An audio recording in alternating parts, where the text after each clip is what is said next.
दोस्तों, आज की सबसे पहली और बड़ी खबर। झारखंड में कम हो रहे हैं कोरोना के मरीज। पिछले 24 घंटों में मिले 517 पॉजिटिव। झारखंड में कोरोना से लड़ रहे लोगों के लिए राहत भरी खबर है। यहां कोरोना धीरे धीरे काबू में आ रहा है। नए मरीजों के मिलने पर ब्रेक लगने लगा है। पिछले 24 घंटों के दौरान झारखंड में 1098 मरीज स्वस्थ हुए हैं, जबकि रविवार सुबह तक इस दौरान 517 नए केस मिले हैं। राज्य में कोरोना से 12 मरीजों की मौत हो गई। मृतकों में रांची से 2, बोकारो से 1, देवघर से 1, धनबाद से 1, पूर्वी सिंहभूम से 2, हजारीबाग से 1, पाकुड़ से 1, सरायकेला से 1 और पश्चिमी सिंहभूम से 2 लोग शामिल हैं। झारखंड में कन्या भ्रूण हत्या और लिंग जांच रोकथाम के लिए चलेंगे विशेष अभियान। झारखंड के स्वास्थ्य मंत्री श्री बन्ना गुप्ता ने कहा कि राज्य सरकार कन्या भ्रूण हत्या और लिंग परीक्षण रोकने के लिए प्रतिबद्ध है। इसी के तहत झारखंड भर में भ्रूण हत्या और लिंग जांच रोकथाम को लेकर बड़े पैमाने पर जागरूकता अभियान चलाया जाएगा। इसके साथ ही इसके रोकथाम हेतु विशेष अभियान भी चलाए जाएंगे। केंद्र द्वारा पारा शिक्षकों के मानदेय मद में कम पैसा देने के मामले पर झारखंड के शिक्षा मंत्री श्री जगन्नाथ महतो ने कहा कि पारा शिक्षकों के साथ वे आज भी खड़े हैं। केंद्र सरकार पारा शिक्षकों की कटौती राशि को वापस करे। शनिवार को उन्होंने कहा कि पारा शिक्षकों को केंद्र सरकार द्वारा दिए जाने वाले 1500 करोड़ रुपए की कटौती कर दी गई है। इस कोरोना काल में पैसे की कटौती नहीं होनी चाहिए थी। उन्होंने केंद्र सरकार से आग्रह करते हुए कहा कि कटौती की गई राशि को राज्य सरकार को दिया जाए ताकि पारा शिक्षकों के मानदेय भुगतान में परेशानी नहीं हो। शिक्षा मंत्री जगन्नाथ महतो ने कहा कि वे अभी भी पारा शिक्षकों के साथ खड़े हैं। जल्द झारखंड लौटेंगे। इसके बाद अगर सरकार द्वारा फिर से विभाग की जवाबदेही दी जाती है तो वे पारा शिक्षकों के कल्याण कोष के गठन, अस्थायीकरण सहित अन्य मांगों पर ठोस पहल करेंगे। इसी महीने सरकार दे सकती है 1 crore free LPG cylinder. Bharat सरकार प्रधानमंत्री उज्ज्वला योजना के तहत देश के 1 करोड़ परिवारों को फ्री में एलपीजी सिलेंडर दे रही है। वित्त मंत्री निर्मला सीतारमण ने 1 फरवरी को उज्ज्वला योजना के विस्तार का ऐलान किया था। खबरों की माने तो सरकार जून के दूसरे सप्ताह से इस योजना का अगला चरण शुरू कर सकती है। बिजनेस स्टैंडर्ड्स की खबर के अनुसार उज्ज्वला योजना का मौजूदा चरण भी पहले जैसा ही होगा। नियमों में कोई बदलाव नहीं किया गया है। जामताड़ा में वज्रपात की चपेट में आने से 2 मासूम बच्चों की मौत। दोस्तों, जामताड़ा के नारायणपुर थाना क्षेत्र में आकाशीय बिजली की चपेट में आने से 2 मासूम बच्चों की मौत हो गई। खबरों को माने तो दोनों बच्चे अपने घर के दरवाजे के पास खेल रहे थे और इसी दौरान आकाशीय बिजली के चपेट में दोनों बच्चे आ गए। बताया जा रहा है कि दोनों बच्चे अपने घर के दरवाजे पर खेल रहे थे, तभी जोरदार आवाज के साथ वज्रपात हुई। झटके के साथ दोनों बच्चे दरवाजे पर ही गिर गए। आनंद फानन में परिजन उन्हें सीएचसी नारायणपुर ले गए, जहां डॉक्टर ने दोनों बच्चों को मृत घोषित कर दिया। झारखंड में डायन बिसाइन जैसे अंधविश्वास के मामले को लेकर पिछले 1 साल के दौरान हुई 27 लोगों की हत्या। झारखंड में डायन बताकर महिलाओं पर अत्याचार और हत्या कर देने का सिलसिला लगातार जारी है। झारखंड पुलिस के आंकड़ों के अनुसार पिछले 1 साल के दौरान झारखंड के अलग अलग जिलों में डायन बिसाई के नाम पर 27 लोगों की हत्या कर दी गई। साल 2021 में जनवरी से लेकर मार्च तक 7 लोगों की हत्या हुई है और साल 2020 में मार्च से लेकर दिसंबर महीने तक 20 लोगों की हत्या डायन बिसाइन जैसे अंधविश्वास के आरोप में हुई है। आपको बता दें कि डायन हत्या के पीछे आर्थिक झगड़े, अंधविश्वास और दूसरे निजी और सामाजिक संघर्ष प्रमुख कारण है। अधिकतर आदिवासी समुदाय में महिलाओं को पुरुषों की तुलना में जमीन पर ज्यादा अधिकार प्राप्त होते हैं। इस संपत्ति पर अधिकार जमाने के लिए उन्हें डायन साबित करने की कवायद शुरू की जाती है। खासकर उन महिलाओं को निशाने पर रखा जाता है जिनके परिवार में नक्सल अभियान तेज करने की झारखंड डीजीपी ने बनाई रणनीति, पहुंचे चाईबासा। झारखंड के डीजीपी नीरज सिन्हा शनिवार को चाईबासा पहुंचे। डीजीपी ने वहां पुलिस और सीआरपीएफ के अधिकारियों के साथ सारंडा, पोड़ाहाट जैसे क्षेत्रों में नक्सल विरोधी अभियान की समीक्षा की। साथ ही नक्सल विरोधी अभियान में लगे पुलिस और सीआरपीएफ के कैंप, पुलिस पिकेट को लेकर समीक्षा की।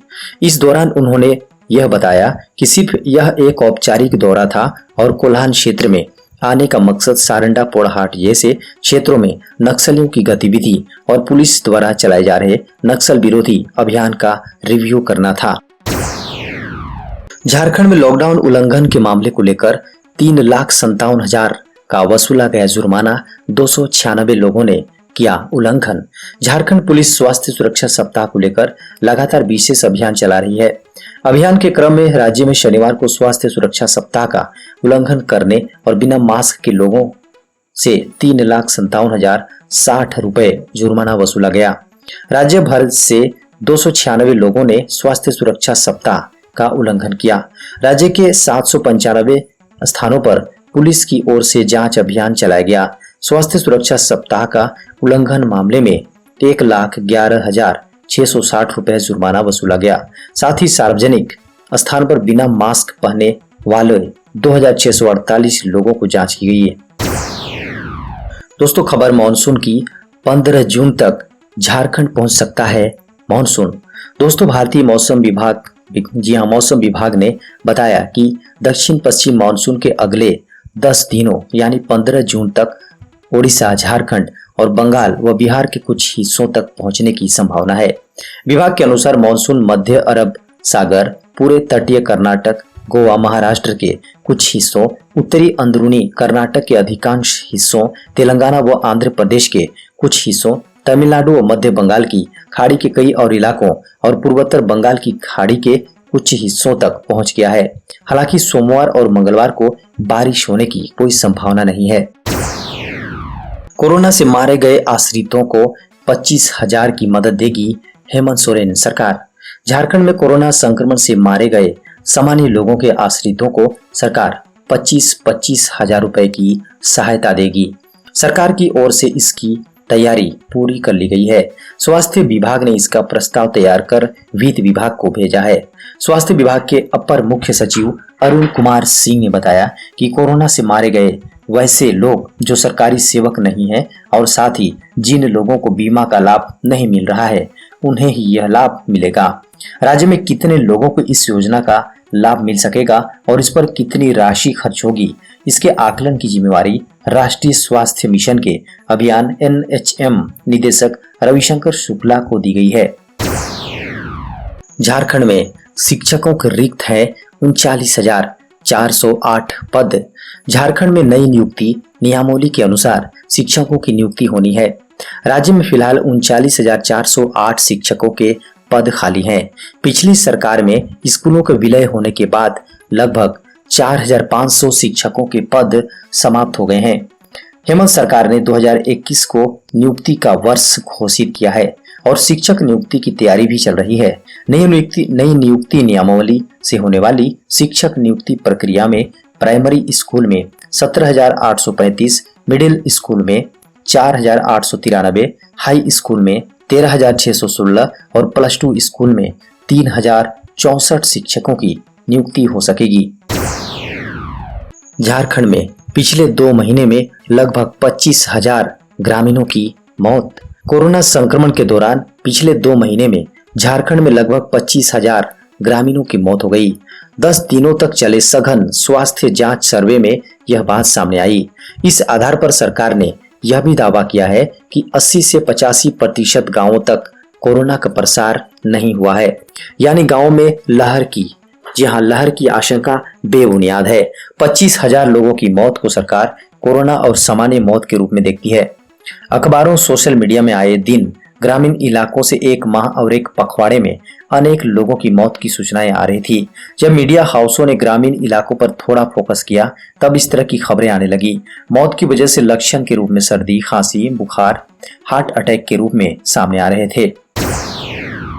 देश की 10 सरकारी कंपनियां होंगी प्राइवेट। जानिए किन कंपनियों का लग सकता है नंबर। केंद्र सरकार 10 सरकारी कंपनियों को प्राइवेट कर सकती है। केंद्र सरकार 10 सरकारी कंपनियों में विनिवेश कर सकती है। इसके लिए या तो निजीकरण का सहारा लिया जाएगा या फिर ऑफर फॉर सेल का संभावना है कि नेवेली लिग्नाइट के KIOCL, SJVN, Hudco, MMTC, general insurance of India और न्यू इंडिया इंश्योरेंस सहित 7 सार्वजनिक कंपनियों के नाम पर चर्चा हुई है। इन कंपनियों में विनिवेश के लिए निजीकरण या OFS रूट का सहारा लिया जा सकता है। इसके अलावा 3 और सरकारी कंपनियों में Indian railway finance corp, rail Vikas Nigam और मझगांव डॉक शिप बिल्डर्स शामिल हैं। लॉन्च होने जा रही है इनकम टैक्स विभाग की नई वेबसाइट। इनकम टैक्स विभाग की नई वेबसाइट सोमवार को लॉन्च होने जा रही है। नई वेबसाइट के जरिए टैक्स पेयर्स को कई सहूलियतें मिलने वाली हैं। इनमें सबसे महत्वपूर्ण मुफ्त ITR प्रिपरेशन सॉफ्टवेयर होगा, जिसके जरिए ITR 1, ITR 2 फॉर्म भरे जा सकेंगे। वित्त मंत्रालय द्वारा कहा गया है कि फ्री ITR प्रिपरेशन सॉफ्टवेयर के जरिए ITR 1, 4 यानी ऑनलाइन और ऑफलाइन और ITR 2 ऑफलाइन भरने वाले करदाताओं की मदद की जा सकेगी। यानी इस सॉफ्टवेयर के जरिए कोई भी व्यक्ति टैक्स फाइल करना सीख सकेगा। टैक्स पेयर्स को जल्द रिफंड जारी हो, इसके लिए इनकम टैक्स रिटर्न की तुरंत प्रोसेसिंग हो सकेगी। आपको बता दें कि बातचीत के लिए या फिर अपलोडिंग और किसी तरह के पेंडिंग वर्क के फॉलोअप के लिए सिंगल डैशबोर्ड डिस्प्ले की व्यवस्था होगी।